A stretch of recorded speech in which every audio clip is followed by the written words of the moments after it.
ayez une vision correcte de vous-même. L'humilité, quand on dit avoir les sentiments qui viennent en Christ, ça veut dire avoir une vision correcte de nous-mêmes. Ce n'est pas moi, c'est encore Paul. Romains chapitre 12, à partir du verset 16, il dit « Que vos sentiments vous rapprochent les uns des autres. Vivez ensemble en bonne harmonie. N'effrayez pas seulement avec les gens importants. Complaisez-vous dans la compagnie des humbles. Méfiez-vous de l'orgueil et de l'ambition. N'aspirez pas à réaliser des grandes choses. Adonnez-vous aux tâches modestes. Ne vous surestimez pas.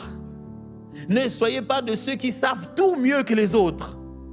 Ne vous croyez ni meilleur ni plus sage que vous ne l'êtes.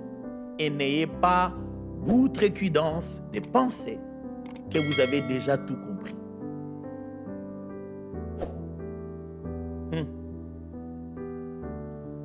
On sait que c'est ça, mais on fait ça tout le temps.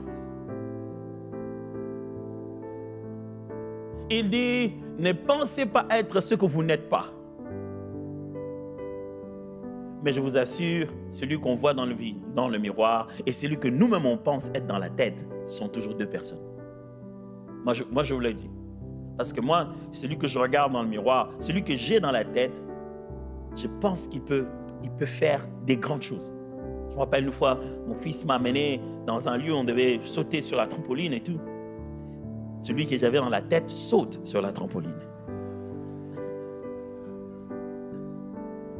Et il fait beaucoup d'acrobaties normalement. Et on a sauté une fois, deux fois, trois fois, une fois. Lui, il a fait pas, deux fois. Moi, je dis, mais bien sûr, ce sont des choses que moi, à l'intérieur, je peux faire. J'ai bondi. J'étais en l'air. Je courbais pas toujours. C'est là que tu as envie de dire, non, j'ai changé d'avis, mais tu continues à partir.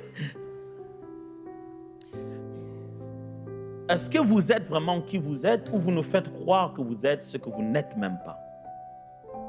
L'humilité commence quand vous êtes à l'aise avec ce que vous êtes jusqu'ici. Vous n'êtes pas parfait, vous apprenez encore. Acceptez-les.